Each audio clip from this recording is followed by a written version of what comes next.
ये डेफिनेशन याद नहीं की तो डेफिनेटली आपके नंबर कट सकते हैं। 10th क्लास की साइंस, ये 3 डेफिनेशन आपको याद करनी होगी। मिनरल्स क्या होते हैं बेटा? Elements and compound naturally presents in the earth is called minerals. Minerals का मतलब हुआ जो एलिमेंट और कंपाउंड यानी जो तत्व और जो यौगिक हैं वो नेचुरली प्रेजेंट होते हैं कहाँ पर? पृथ्वी की ऊपर सतह पर पाए जाते हैं, इन्हें बोलते हैं मिनरल्स।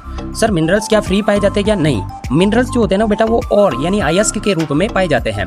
तो अयस्क क्या होता है sir? Minerals in which some metals are found in large quantities and it is profitable to extract for are is called ऑर्स।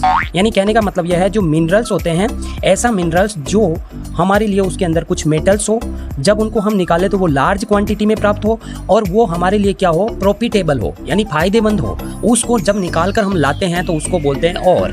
अब और में क्या होती है? 2 चीज़ें होती है। एक तो हमने बोला कि मेटल्स होते हैं और एक होता है गैंग। गैंग का मतलब वो होता है जो बिना काम की जो चीज़ें होती है। इसकी भी हमने डेफिनेशन दे दी है, देखो। और meant from the earth containing many impurity like sand, clay which are is called gang।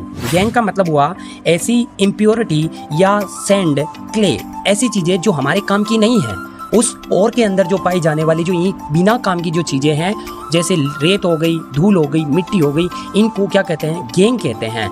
ये होती है गैंग। इन तीनों डेफिनेशन को आपको याद करनी है और आप यहाँ से लिख सकते हैं।